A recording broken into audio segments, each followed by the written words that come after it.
Good morning, class 8. Students, we are on chapter number 4, Understanding Laws. And in this chapter, we have completed Do Laws Apply to All? ये portion हम complete कर चुके थे. पिछले class में हम लोगों ने इसको पूरा कंप्लीट कर लिया था with the help of the example. Also we have also done one topic that is how do new laws came about. ये भी हम पिछले क्लास में डिस्कस कर चुके थे, जहाँ पर आप लोग इस एग्जाम्पल के ज़रिए, जिसमें जो वुमेन के बिहाफ में जो प्रोटेक्शन ऑफ वुमेन एक्ट पास हुआ था डोमेस्टिक वायलेंस के खिलाफ, डोमेस्टिक वायलेंस 2005 वाला, वो हम लोगों ने डिस्कस किया था कि कैसे लोगों का एक इम्पॉर्टेंट रोल है, यहाँ पर लोगों का सिग्निफिकेंट रोल है इस तरीके के कानूनों को बनाने में. कोई भी जो कानून है बिना एक सपोर्ट सिस्टम के तो बन नहीं सकता है, बिना लोगों की इच्छा के बन नहीं सकता है. तो वही यहाँ पे बात की जा रही है. आज हम बात करेंगे कुछ अनपॉपुलर एंड controversial laws की. Now, let's start with the pink color portion. Let us now look at the situation where the parliament passes laws that turn out to be very unpopular. कुछ ऐसे कानून, जो कुछ ऐसे laws जिन्हें parliament ने पास किया है पर वो अनपॉपुलर रहे हैं. Sometimes a law can be constitutionally valid and hence legal, but it can continue to be unpopular and unacceptable to people because they feel that intention behind it is unfair and harmful.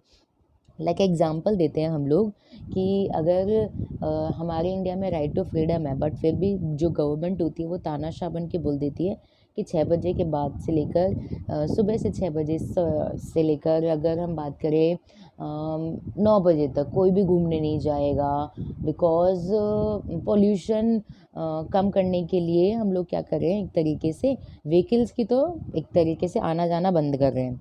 बात बिल्कुल सही है, पर अगर किसी की emergency हो तो भी वो नहीं जाए. या फिर मान लीजिए एग्जांपल हम और ले लेते हैं कि शाम के 6 बजे से दिन के 6 बजे तक जाना बंद कर दिया है, कोई भी नहीं जाएगा बाहर. तो ये क्या एक तरीके से तानाशाही हो जाएगी. इंटेंशन गवर्नमेंट का भले ही कैसा हो, पर यहाँ पर अनफेयर हो रहा है लोगों के लिए, क्योंकि कोविड के टाइम पीरियड में बहुत सारे ऐसे लोग थे जो नीडी थे, जो सच में बाहर जाना घूमने की वजह से नहीं जाना चाहते थे, बट क्योंकि उन्हें कोई मेडिसिन लेने जाना है या कोई भी, तो गवर्नमेंट इस चीज़ की तो छूट देती थी. पर यहाँ क्या देख रहे हैं हम लोग कि ये तो मनमाना तो तरीका ही हो गया कि आप बाहर ही नहीं जाने दे रहे हो. सो यहाँ बात करें, इंटेंशन जो है वो अनफेयर है और हार्मफुल है. या हार्मफुल कैसे हो सकती है हमारी इंटेंशन कि कई लोगों को अरेस्ट कर लिया गया है. तो ये क्या है, आप क्या कर रहे हो, आप वैसे तो लीगल है, वैसे तो कॉन्स्टिट्यूशनली वैलिड हो गया ये कानून, कोई भी आप बना रहे हो, बट उसके पीछे की इंटेंशन हमारे लिए अनफेयर हो जाती है.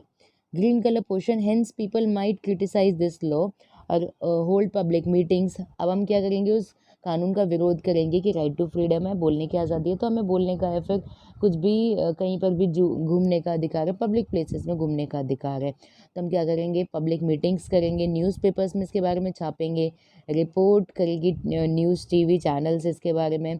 In third line green colour portion, in a democracy like us, हमारी जैसी इंडिया में जैसी डेमोक्रेसी है, सिटीजन्स एक्सप्रेस करते हैं अपनी अनविलिंगनेस, मतलब मुझे कोई चीज़ पसंद नहीं आ रही तो मैं बताऊंगी, टू एक्सेप्ट रिप्रेसिव लॉज, कोई भी ऐसा लॉ जो कि मुझे दबाने की कोशिश कर रहा है, मुझे रिप्रेस कर रहा है, पार्लियामेंट जो जिन्होंने लॉ को पास करवा दिया, तो मैं उसके खिलाफ अपनी अनविलिंगनेस पेश कर सकती हूँ.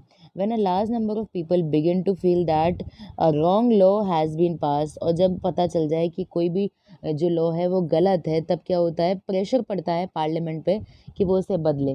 जैसे हम एग्जांपल ले लेते हैं, जालियांवाला बाग इंसिडेंट हम सभी सुन चुके, तो ऐसा वो इंसिडेंट आज तो हो नहीं सकता है, क्योंकि बाहर इकट्ठा होना गवर्नमेंट की बातों या फिर गवर्नमेंट ने कुछ भी अगर किया है और उसके खिलाफ आप अपोज कर रहे हो, तो किसी ने बंदूक चला दी, तो कितने बुरी तरीके से इलीगल काम हो जाएगा.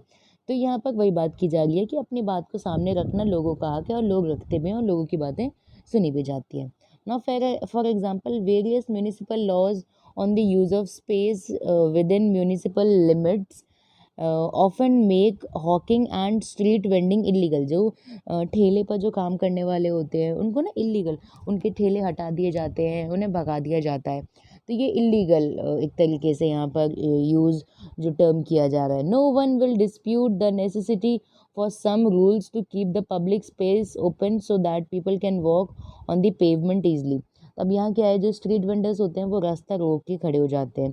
सो इस वजह से क्या है, लोगों को दिक्कत होती है, पब्लिक स्पेस जो है ना वो एक तरीके से रुक सा जाता है ना। Yellow colour portion, how ever one also can not deny, और इस बात से भी नकारा नहीं जा सकता, जो हॉकर्स हैं, जो वेंडर्स हैं, वो असेंशियल जो सर्विसेज, जो फूड है असेंशियल है, वो सस्ते और एफिशिएंटली दाम में मिलियंस ऑफ द लोगों को दे देते हैं। जैसे हम बात करें जो ठेले पर काम करने वाले होते हैं, वो अपना तो गुजारा करते ही हैं, और जो आम आदमी है, जो जनता है, उसको सस्ते दाम में वो खाना प्रोवाइड कर रही है, तो वो भी अपनी जगह गलत नहीं है। और गवर्नमेंट ने क्या कर दिया, उनको हटाने के आदेश दिए हैं। तो यही बात आ जाती है। This third line yellow colour portion, this is their means of livelihood, जीवन जीने का तरीका है उनका, एकमात्र साधन है। Hence, if the law favors one group and disregards the other, it will be controversial and lead to conflict. अब यहाँ पर अगर वो जो गवर्नमेंट है हमारी स्ट्रीट वेंडर का साथ देगी तो उसके लिए प्रॉब्लम है, और अगर वो रोड से स्ट्रीट वेंडर्स को हटाने का आदेश दे देती है तो उनके लिए गलत है। तो कहीं ना कहीं ये जो लॉ, अगर या जो ये जो बात आगे आ रही है वो कंट्रोवर्शियल और कॉन्फ्लिक्शन को बढ़ावा दे सकती है। People who think that the law is not fair can approach the court, उन्हें अगर लग रहा है कि लॉ गलत है, अनफेयर है, तो वो कोर्ट जा सकते हैं, और वहाँ पर उनके जो इशू है उसको एक तरीके से सुनवाई होगी। The court has the power, court के पास पावर है कि वो कैंसिल कर सकती है लॉ को या मॉडिफाई, उसमें बदलाव ला सकती है। If it finds that they don't adhere to the constitution, तो क्या कर सकती है कोर्ट, उसमें बदलाव लेके आ सकती है। Do you remember the photo essay of the women's movement of class 7th book? The photos that showed the different ways in which citizens can protest, campaign and show solidarity.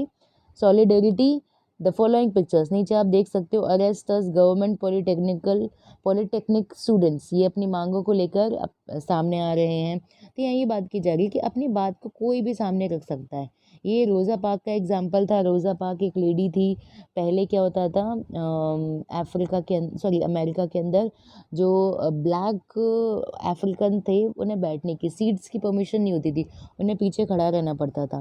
रोज़ा park ने एक दिन मना कर दिया, यहाँ पर date भी लिखी है 1 दिसंबर 1955, वो सीट से उठने के लिए मना कर देती है। फिर उसके बाद उन्हें अरेस्ट कर लिया जाता है। फिर क्या होता है, यहाँ लिखा हुआ है शी वॉज प्रोटेस्टिंग, वो प्रोटेस्ट कर रहे सेग्रेगेशन लॉ दैट डिवाइडेड, जो कि पब्लिक प्लेसेस स्ट्रीट्स के अंदर वाइट और अमेरिकन्स को डिवाइड कर रहा, डिस्क्रिमिनेट कर रहा था, तो उसके खिलाफ उन्होंने आवाज़ उठाई।